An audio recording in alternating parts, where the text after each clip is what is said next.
It started with Kyle. We were going to meet up later that morning for a gaming session, but I had something at work come up and couldn't make it.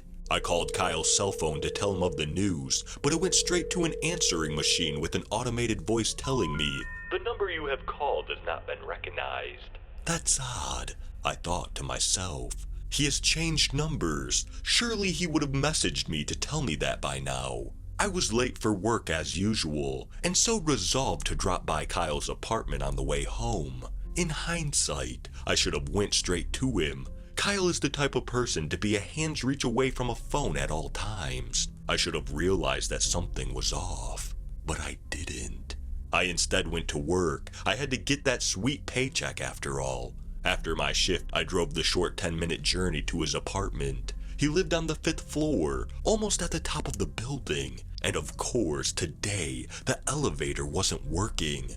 I sighed and began trotting up the stairs until I got to his floor. I quickly looked for the metal-plated numbers, 501, signifying his apartment was behind that door. I walked over to it and knocked at the door. "Who is it?" A female voice answered.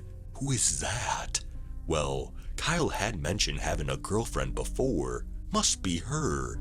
"It's Kyle's friend, Daniel," I replied. "I don't know any Kyle. Are you sure you have the right address?" She doesn't know Kyle, and she's in his apartment. That doesn't make any sense. The door suddenly opened and a woman who appeared to be in her mid-20s stepped out. The numbering system this place has going on is confusing, at best. Kyle probably lives on the floor up or down, she said with a smile. "I'm pretty sure this is his place. I've been here many times after all."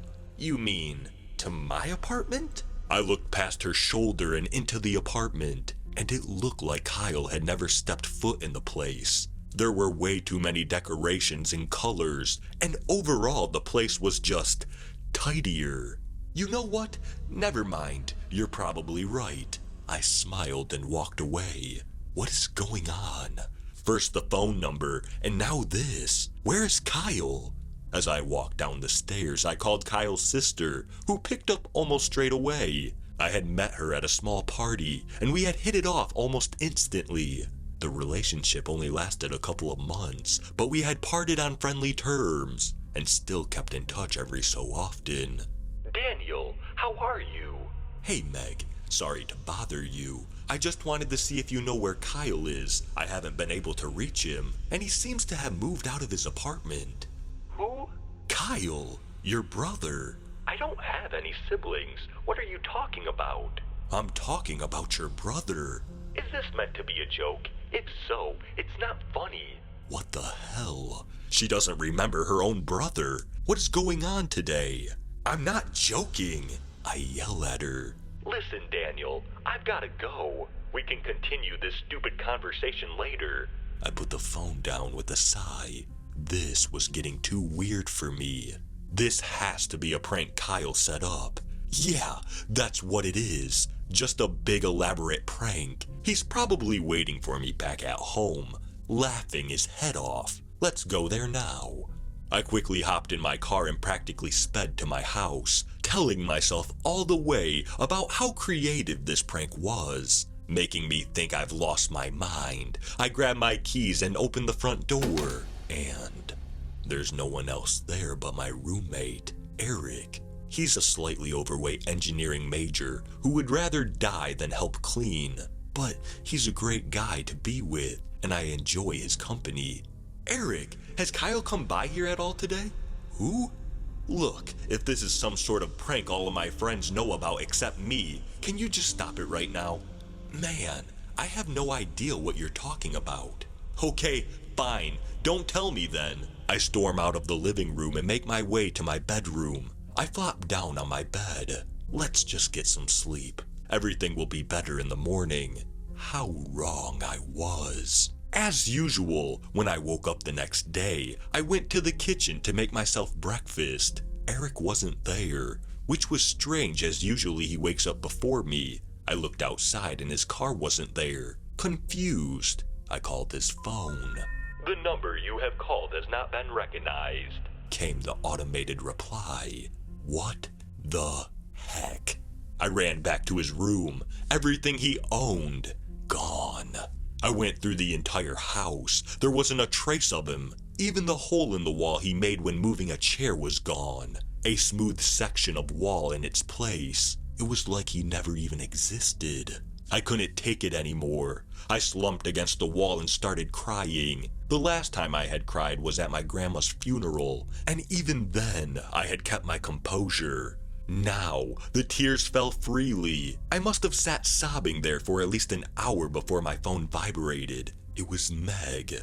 She had texted, "Do you want to chat about yesterday?" I did want to chat. Yes. "What were you going on about then?" "Do you remember Eric?" "What?" "My roommate." "I thought you lived alone." "Well, I suppose I do now, seeing as how he's gone." "Are you okay? Is everything all right?" Was I? My life was crumbling before my eyes. People who had existed one day simply vanished the next, and nobody else seemed to realize. "I'm fine," I said, even though I wasn't. "All right then, see you soon." Bye. The truth was, I was scared. Scared that people were vanishing without a trace. Scared that more people might too. I was scared that I was going insane.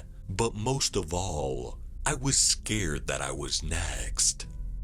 Since I've last spoken to you, 3 more people have disappeared. Gone, vanished without a trace. The first was Miss Moretti, a sweet little old Italian woman who lived next door. Every so often she would invite me into her home for a meal. "You look so thin," she would say. Come, my Fio. I will feed you up with good food." As I would eat a delicious plate of lasagna, she would recount tales of life in the 1950s, of boyfriends and partying, and occasionally law-breaking. Over time, I had grown to love her like a grandma. I could count on her in any emergency, and she could count on me. But now she was gone, just like the rest. I looked outside my window to a young couple who seemed to take in residence in her house overnight. Of course, they say they have been in this house for 3 years now, which is before even I moved in. They seem happy and tell me that they are expecting a child anytime soon. What I hate the most is the fact that they know my name, and I don't know theirs. It creeps me out. TJ was the second person to go. He was 17 years old and a coworker of mine. When we first got the job, he seemed shy and introverted. He looked to have a good work ethic, so I decided to take him under my wing and train him up. After a couple of weeks of bonding, he opened up to me about his life. He told me that it was his first job and that he enjoyed it more than he thought he would. He also told me that he was a closeted gay, and he was too scared to tell his parents in case they reacted badly. TJ looked up to me, and I felt more like an older brother to him than a coworker. Then he disappeared as well. The third person was my younger sister, Isabel. Her birth had come as a surprise to both of my parents. Nevertheless, they were overjoyed to find out they were having a girl. Right from the get-go, she was bright and bubbly. She was confident and very strong-willed. She was always excited to see me when I visited.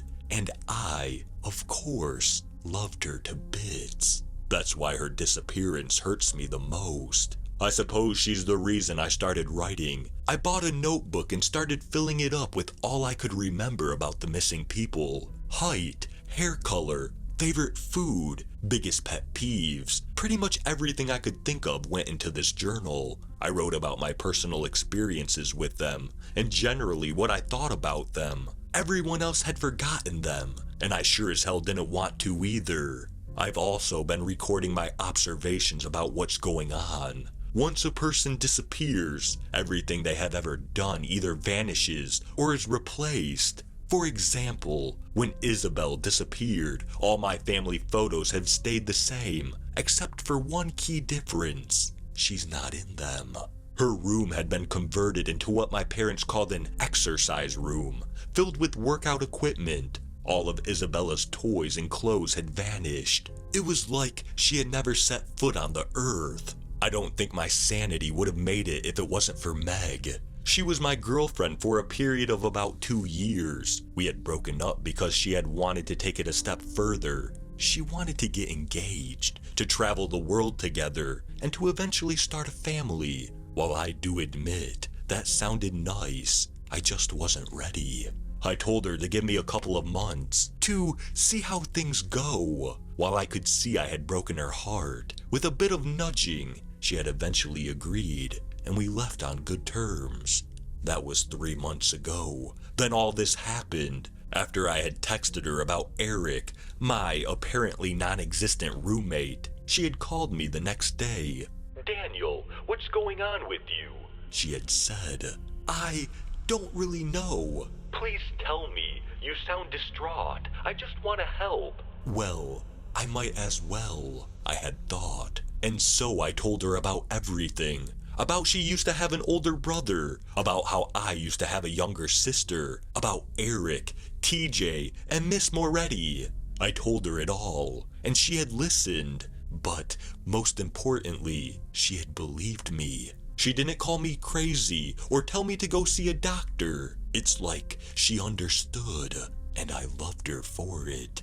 We were getting closer together than even before. We would go on walks together and just enjoy each other's company. She had stopped bugging me about popping the question and had just let things be. We had started going back on dates again, making me realize just how much I missed her. Life was good.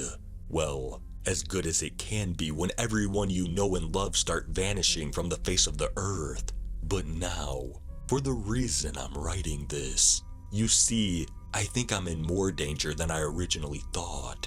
Yesterday afternoon, when coming home from work, I went to the bathroom to relieve myself. What I saw chilled me to the bone.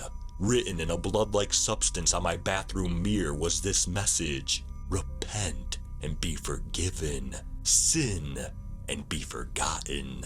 I stood there for what felt like an eternity in silent fear. I couldn't move. I couldn't breathe. This was wrong. This shouldn't be happening. After a while, primal instincts took over and I bolted out of that room. It took some time to muster up the courage to go back. The writing was still there, and I definitely wasn't dreaming. After the initial shock, I took a closer look at the writing. What I assumed was blood was in fact blood. No surprise there. But then I read the message again. What stood out to me was the be forgotten part. That's exactly what happened to Isabel, Eric, and all those other people. They were forgotten. This could only mean one thing. There was something out there who had written this message. There was something out there who wanted me to repent, or else. There was something out there causing the disappearances. And now, it was coming for me.